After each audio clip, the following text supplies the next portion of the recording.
ওরা কী সিদ্ধান্ত নেবে, আমরা কি সিদ্ধান্ত নিব? মন যদি করে আমরাও আমাদের পরিষেবা জারি রাখতে পারবো কি না? মন যদি করে আমাদের ট্যাক্স বন্ধ হয়ে যাবে, আমাদের পুরো কর্মচারীরা তারা মায়না পাবে না, তারা না খেয়ে তারা কাজ করবে কি না, পরিষেবার কাজ, পরিষ্কার পরিচ্ছন্নতার কাজ, সেটার গ্যারান্টিও তো আমরা দিতে পারবো না। কারণ নাগরিকদের, ব্যবসায়ীদের এবং পৌর নাগরিকদের ট্যাক্সের টাকায় আমাদের পৌরসভা চলে।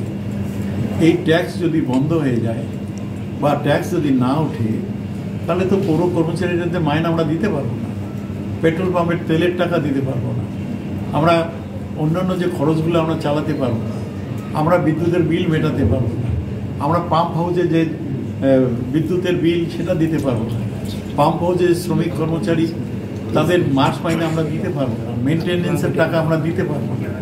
সুতরাং তখন যদি শ্রমিক কর্মচারীরা তারা যদি কাজ না করে, তারা যদি আবার কাজ বয়কট করে, তার দায়িত্ব তো আমরা নিতে পারবো না।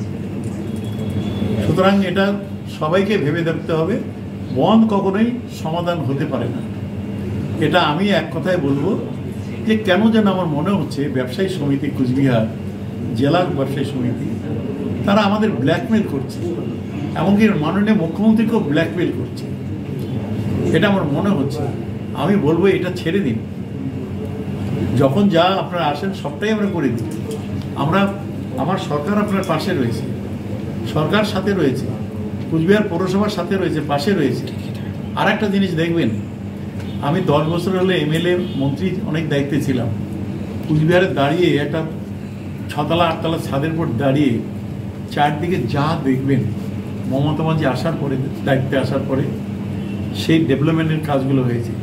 কুচবিহারের শহরে চড়া রাস্তাঘাট বলুন, তোরসার জল প্রকল্পের কথাই বলুন, প্রায় 70 কোটি টাকার জল প্রকল্পের কথা বলুন, আর university, engineering college, medical college বলুন, আর কুচবিহার শহর থেকে শিলিগুড়ি চকচকে রাস্তা বলুন, 10 মিটারের রাস্তা, বক্সিরহাট পর্যন্ত 10 মিটারের রাস্তা, আলিপুরদুয়ার পর্যন্ত 10 মিটারের রাস্তা, এই পাশে দিনহাটা পর্যন্ত চকচকার 10 মিটার চওড়া রাস্তা, এ পাশে চ্যাংড়াবান্ধা পর্যন্ত 10 মিটারের রাস্তা, এই যে লোকজন যাওয়া আসার হেরিটেজ রোড, এই সমস্ত, তারপরে আদাবাড়ি ঘাটের সেতু, তিস্তার সেতু মাননীয় মুখ্যমন্ত্রী করে দিয়েছেন।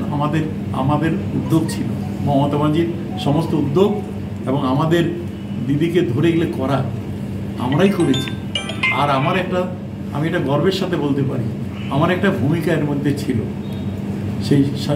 সেই সুইমিং পুল বলুন আর যাই বলুন, এবং এই যে হেরিটেজ শহর বলুন, দিদিকে আমি মন্ত্রী হিসাবে তাকে বারবার বলাতে তিনি রাজি হয়ে করেছিলেন। আমারও একটা ছোট্ট ভূমিকা রয়েছে, কাঠবিড়ালির মতো একটা ছোট্ট ভূমিকা রয়েছে। সুতরাং আমরা যা করছি কুচবিহার শহরের মানুষের উদ্যোগে করছি। এই টাকাটা আমরা চেয়ারম্যানও নিয়ে যাব না, আমাদের কোনো কাউন্সিলরে নিয়ে যাবে না, এই ট্যাক্সের টাকাটা কোনো আধিকারিকও নিয়ে যাবে না। কুচবিহার শহরের উন্নয়নের কাজে লাগবে।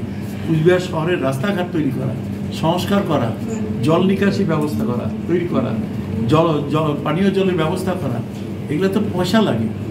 এই যে এতগুলো গাড়ি কিনেছে, এখন প্রায় 8 লাখ টাকার বেশি প্রত্যেক মাসে পেট্রোল পাম্পে দিতে হচ্ছে।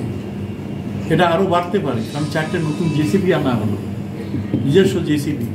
এই জেসিবি প্রত্যেক দিন 20 লিটার তেল লাগে, তাদের ড্রাইভারের মায়না আছে। আর 2025-এর জানুয়ারি মাসের মধ্যে আরও 7 জন আমার স্থায়ী স্টাফ তারা অবসর গ্রহণ করবে। তাতে 55 লক্ষ টাকা লাগবে তাদের শুধু গ্র্যাচুইটি দিতে, তারপরে ওদের পেনশনটা আবার এসে যুক্ত হবে। এই যে ডিএ যেটা বাড়লো 4.8%, যেটা বাড়লো তার 15% কিন্তু আবার আমাদের দিতে হবে, পৌরসভাকে দিতে হবে। এভাবেই কিন্তু যত দিন যাচ্ছে বিভিন্নভাবে এই যে লোডগুলো আমাদের বেড়ে যাচ্ছে।